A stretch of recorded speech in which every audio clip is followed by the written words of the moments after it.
What's up mga idol? Of Tana RHJ at Aram, out na sa important Game 6.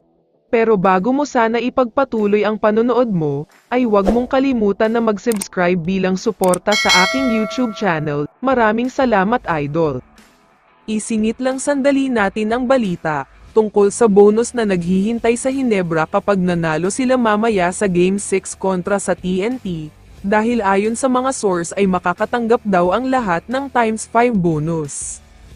Ibig sabihin lang niyan, kung ang kanilang superstar tulad ni Scottie Thompson ay may mahigit 1 million pesos na sweldo kada buwan, makakatanggap siya ng 5 million pesos bonus kapag nag-champion sila mamaya. Pero ito ang mabigat sa balitang ito, ayon sa mga source ay si Justin Brownlee daw ang may pinakamalaking bonus na matatanggap. Ibang klase daw kasi ang pagiging warrior niya dahil naglaro siya kahit may malubhang injury. Mukhang makukuha na nga talaga ng Hinebra ang kampyonato mamaya, dahil may mga bad news talaga para sa TNT na siguradong makakaapekto sa kanila mamaya. Ito nga ay pagkawala ng 3 players nila. Una na dyan si Calvin of Tana. Ayon kasi sa mga kumakalat na post ay bibigyan daw siya ng isang disciplinary action ng mismong TNT. Dahil alam naman nating lahat na trending ang balita tungkol sa hindi umano'y sagutan nila ni Coach Chot. Kasama sa disciplinary action ay si Poy Aram, pero mas mabigat ang kay Poy dahil posibleng next conference ay suspended na rin daw siya. Masyado daw kasing madami ang mga insidente o pakikipag-away kakinasangkutan niya.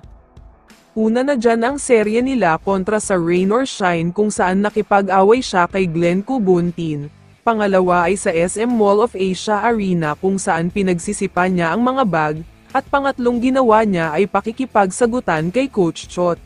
Sa kabilang banda naman, si RHJ ay game time decision pa rin daw sa Game 6 dahil sa injury niya. Naglabas ng pahayag ang mga TNT sources at sinasabing may injury daw siya kaya pangit ang shooting at laro niya ngayong finals. Kung napansin niyo daw ay hindi na siya masyadong umaatake sa loob. More on shooting na lang siya sa labas o kaya ay inside the 3-point line.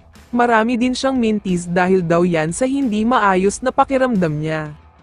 Kung ganito kadami ang problema ng TNT sa team nila, mukhang dapat na nating asahan na Hinebra na ang tatanghalin na champion mamaya, ang kanilang first ever Commissioner's Cup Championship after 2 years.